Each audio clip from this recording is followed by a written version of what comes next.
When you enrich your dog's life, you enrich your own life. When you regulate your dog's nervous system, you're regulating your own nervous system. You're growing together, and that's what this whole season has been about. Not perfection, but connection. Thank you for joining me here today for episode 10. This is the final episode in this limited series of Dog Enrichment with Tori Mistick. I'm your host, Tori Mistick. I am the founder of a blog called Wear, Wag, Repeat, where I have been blogging about my life with dogs for over 13 years. I'm also a certified canine enrichment technician, and it has been my absolute pleasure to bring this limited series to you. I hope you've enjoyed listening to it, and if you haven't caught up on all the episodes, all 10 are out now, and you can stream them on Apple, Spotify, YouTube, or anywhere else that you get your podcasts. If you want to learn more about the studies and the products and all of the tips that I've shared in this season, you can find all of those resources at toriknowsdogs.com/podcast. In today's episode, I am going to be pulling together the biggest themes that I have learned while researching this show all season, and the biggest themes that you have learned that you've shared with me. And then we're also going to dive into a topic that is really important to me, and that is how dog enrichment benefits you. I'm always trying to get people to do more dog enrichment activities with their pups, but it sometimes can be hard to find the time and the motivation to do all of these activities. So I thought, let me share with you some real data and research about how taking breaks and doing enrichment with your dog can actually improve your own life. And maybe that'll give you the extra motivation that you need to carve out a little bit of time every day to do something fun with your dog. I'm going to be sharing with you some research on how doing enrichment with your dog can actually improve your own nervous system, your mood, your stress level, and your general overall happiness, as well as boost your productivity at work. If this season has inspired you, I hope that you will share it with me. You can always find me on social media at tmistick. That's TMISTICK across pretty much all the different social platforms. And if you are watching this on YouTube or Spotify, you can leave a comment below. Okay, so let's get into some of the biggest themes that I have learned this season. There's 3 of them that I'm going to share with you in this episode. The first theme that I've learned across all the episodes is that variety is key to enrichment. It's important, if we want to continue to get the benefits of enrichment for our dog, to give them novel and unique activities and exposures in their environment. When you do the same thing over and over again, day in and day out, the benefits do start to plateau and it's not as effective. Imagine if you had to solve the same jigsaw puzzle every single day for the rest of your life. You would not only get bored of it, but you might get frustrated, and it might cause more issues for you instead of benefits. So this came up across almost every episode. In episode 5, we looked at sound enrichment, and we found that it's important to play different genres of music for your dog, not just the same playlist on loop.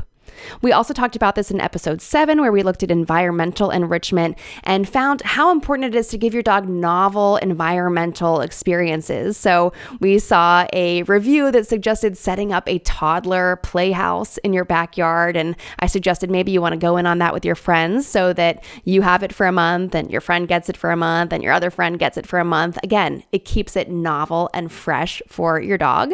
So there was lots of ideas in there. We also talked about physical enrichment on our most recent episode, and that was about how to give your dog opportunities to walk on different varied surfaces. So it doesn't have to be complicated, but giving your dog a chance to walk on gravel and pavement and grass and mulch. Snow maybe is in your area this time of year. So giving your dog opportunities for variety that they're going to be touching and feeling and sniffing and experiencing with all of their senses is so important to making enrichment valuable. The research I have found this season has shown that the nervous system grows through novelty. Without novelty, there is no adaptation. Now, jumping along to the second theme that I picked up the most on when I was researching and putting together season 1 of this podcast, and that's all about choice and control. So it's really important that we're giving our dog the freedom of choice and the freedom to opt out of things that they don't want to do. So in episode 6, we looked at olfactory enrichment, aka sniffing and scent-based enrichment. And we found that it's really important to let your dog choose how to sniff. So if you go on a sniffari walk, you're letting their nose lead the way on your adventure.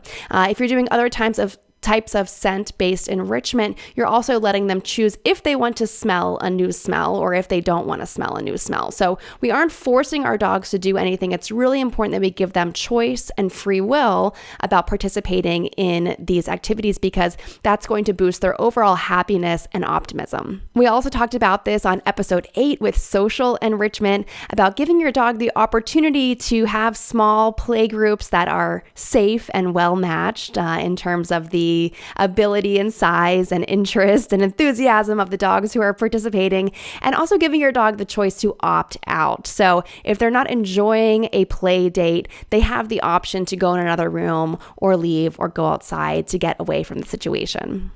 And then, of course, we also talked about this on the environmental enrichment episode. Think about if you give your dog an obstacle course or kind of a parkour course where they can climb over things, crawl under stuff, go around this way, go around that way. You're giving them the option to figure it out on their own. And they have choices whether they want to climb over top of a tunnel or crawl underneath of a tunnel. And that kind of choice is so important for their happiness.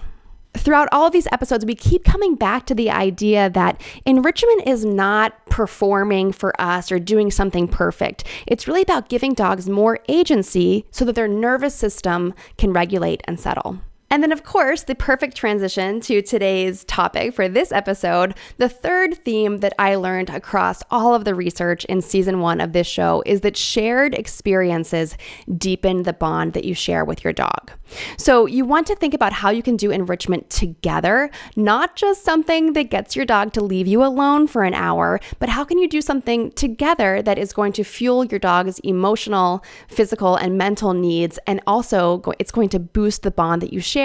And we're going to find out later, it's going to also lower your stress levels and boost your joy levels as well.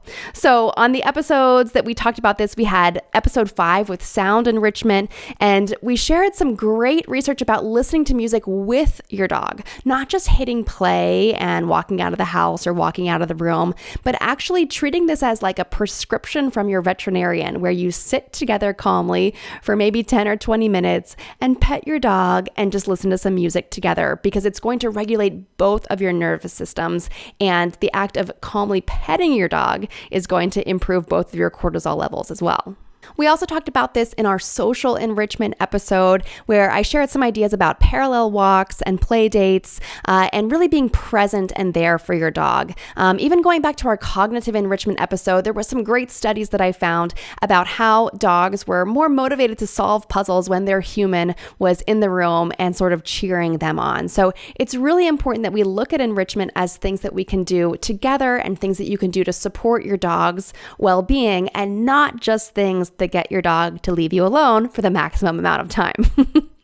So across this whole season, these themes, novelty, autonomy, and sharing experiences together, they don't just shape your dog's well-being, they shape yours as well, which is the perfect transition to what I want to talk about in this episode. So the heart of episode 10 is really about how dog enrichment benefits you.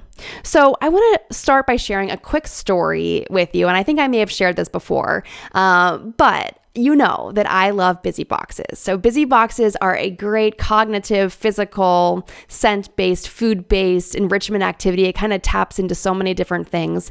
And I also love it because it's eco-friendly and it's very affordable. So you're using recycled boxes, yogurt containers, egg cartons, whatever you have around the house, and you're feeding your dog their meal, or you're doing this as an activity with treats by sprinkling all of their treats or their food in the different containers and sealing them up. And every single time it's a different puzzle. So this is one of my favorite enrichment activities to do with my dogs, and I like to think I'm sort of known for this on the internet, and this is why I love it so much. All those benefits I just listed for you, but also it brings me so much joy. Watching my dogs ignite their curiosity and their enthusiasm and figuring out how to solve this box that I've created for them, and just the slapstick comedy of watching them rip open the cardboard boxes, it actually makes me feel calmer. It makes me feel more joyful and happier because we're sharing this experience together. And as my dogs are getting all these benefits of regulating their nervous system by tapping into scent and getting like some physical enrichment out of their system, I'm also kind of co-regulating with them because we're in sync together. We're sharing this experience. So it's also lowering my stress levels and it's making me feel just a little bit calmer about everything. I have found that doing a busy box is a wonderful reset at the end of the day. If you had a stressful work day or you're just exhausted at the end of the day and you're so tempted to just sit on the couch and do absolutely nothing, instead find a little bit of motivation to put together a busy box dinner for your dog and watch what happens. I promise you, you are going to smile. If you don't crack a smile, something's wrong with you. So you're going to smile, you're going to laugh, you're going to have to get involved and maybe help them a little bit if it's a little too challenging. And then at the end, you are going to have to clean up the mess that your dog has created. So that's going to give you a little bit of physical workout too. But moving your body and watching something fun and funny and getting a good belly laugh while your dog is solving a busy box is going to give you so many health benefits. So let's look at exactly what those are. Here are a couple of different pieces of research that explain why dog enrichment helps you just as much as your dog. So the first one that we want to bring up is a 2024 study that was done with 30 adults, and they were given 3-minute activities. They had a whole bunch of different activities that they could actually choose from. I believe they gave them the choice, and that was one of the elements. Remember, choice is very important to happiness. So they had all these different activities to do with the dog. So they could play with the dog, go for a walk, massage and grooming, doing some play together, maybe tugging. They found that playing and walking with the dog for just 3 minutes increased brain patterns in the people associated with relaxation. They were actually hooked up to an EEG machine, so they were measuring their brain activity.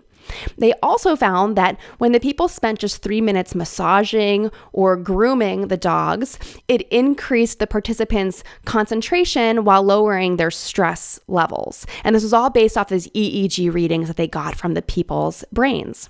What they found also from what the people said was that doing all of these activities reduced their negative mood and they had less stress in their self-reported study that they did at the end. So this is pretty concrete proof that interacting with a dog actually changes your brain state. Just 3 minutes of playing or walking increased the brain patterns associated with relaxation, and just 3 minutes of massaging or grooming or petting a dog increased focus, attention, and took away some of the stress. What they found was that all of the activities that involved the dog for 3 minutes decreased negative mood for people. And just 3 minutes is all it took. 3 minutes of doing something with a dog changed how these people's brains functioned in real time. And when we look at the brain science behind this, the patterns that they saw in the EEG readings of this study are the same patterns that you would see in an experienced meditator. But these people didn't have to meditate for hours. All they had to do was pet and play with a dog. So how can you do this in your real life? Obviously, you can spend a couple of minutes brushing your dog or giving them a nice pet or massage, maybe play some of that relaxing music that we've already talked about together. You can go for a walk around the block. You can go for a walk in a new area that you haven't been to. A quick walk in the woods would be hugely beneficial for both of you. And of course, you could also just play a simple game of hide and seek or a scavenger hunt around your house. Now, I think that data is pretty compelling, but I also want to share with you some great research that I found in an article from the American Psychology Association. This was a 2019 article called "Give Me a Break." In this article, author Kirsten Weir explains how psychologists are exploring the type and frequency of breaks that we need to refuel our energy and enhance our well-being. And she summarized multiple different studies in this article, and it showed that short breaks can improve attention and performance on demanding tasks. Taking short breaks can reduce burnout and health conditions and complications. And also taking short breaks can help people come back to work with more focus and energy.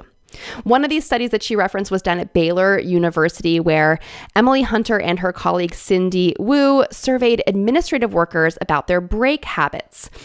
The researchers found that the workers who took breaks to do something they enjoyed reported fewer health symptoms such as headaches, eye strain, and lower back pain. They also reported higher job satisfaction and lower rates of burnout.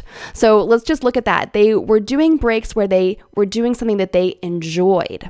So instead of scrolling on your phone during your 5-minute break or spending your 5-minute break doing like your personal accounting or balancing your checkbook, which sounds very terrible, try to spend a 5-minute break doing something that you enjoy with your dog. If you're working from home, of course, that's going to be much easier. If you are working in a office workplace, you might want to go out and take a walk and incorporate some of the enrichment things that we've talked about for yourself, like taking a walk on a varied surface or maybe listening to a different genre of music while you're taking your walk. All of those things could benefit you just as much as they benefit our dogs. In reading this article, I learned so much, and I found that micro breaks, just like 3 to 5 minutes, can improve focus, mood, and performance, and that these enjoyable breaks have stronger benefits than neutral breaks. So if you're just going to sit and stare at the wall for 5 minutes is not as beneficial as doing something that you really enjoy doing for those 5 minutes. Outdoor breaks and movement-based breaks increased and restored your attention span when you came back to whatever you were working on. So if you can at all, get outside, get some sunlight, get some fresh air, maybe do a little bit of forest bathing if you're close to some woods for 5 minutes, and you're going to come back to work so refreshed and energized. We also found that people who take short breaks had lower burnout and fewer physical pain and other symptoms, and that cognitive performance improves after breaks. So there is so much data and so many studies out there that show us that taking frequent short breaks really makes you a better worker and a better human. So if you do have your dog by your side, if you're working from home, I highly recommend that you take these 3 or 5 minute micro breaks because it's going to boost the bond that you share with your dog. It's going to give them that enrichment that they need to feel fulfilled and satisfied and confident and calm. And it's also going to make you so much healthier mentally and physically. So don't think of an enrichment break as a distraction from work. Think of it as a performance enhancer. You come back calmer, clearer, and more focused, and your dog gets enriched at the same time. If you need some ideas on quick, short enrichment activities you can do with your dog, I have the Mental Enrichment Activity Pack. You can find that at toriknowsdogs.com/podcast. This is a really affordable micro online course that I created with 10 unique mental enrichment activities that you can do with your dog, no matter their age or their ability level. There's everything from beginner to more intermediate activities. And it's a really great online course that's broken down into videos and step-by-step tutorials. And I promise you there's some activities on there that you haven't thought of before. Again, you can sign up for that little micro course at toriknowsdogs.com/podcast. All right, and this brings us to our final benefit that I want to share for humans as to what you get out of doing dog enrichment. And we're getting back into that blue zone research. So we love to talk about blue zones. They are the key to longevity, and there's so much great research about people's diet, where they live. In sunny climates, they usually have lots of hills. But one of the most important things about the people who live in blue zones, who in the blue zones, they have the highest percentage of people living to over 100 years old. So we love to see how are they living so long and living healthy so long. And one of the most important factors is socializing, having a strong social network, social ties, social connections, aka social enrichment for your dog, which we've already talked about. So I want to share with you how doing different enrichment activities can actually boost your own social connections and investment in your community so that you can reap some of those blue zone benefits as well. In an earlier episode of the podcast, we looked at the Dog Aging Project, and it said that socially active dogs are healthier and they have slower and less cognitive decline. It's the same thing for people. You get similar benefits from social enrichment when you're engaging with other people in your community. So a couple of examples of how you could do this in regards to dog enrichment. Maybe you join some sort of dog sports group. It could be agility, it could be barn hunt, it could be fast cat, whatever it is that your dog is into. I promise you, you're going to meet some really interesting and fun people when you get involved in dog sports, and it's going to give both you and your dog that social enrichment.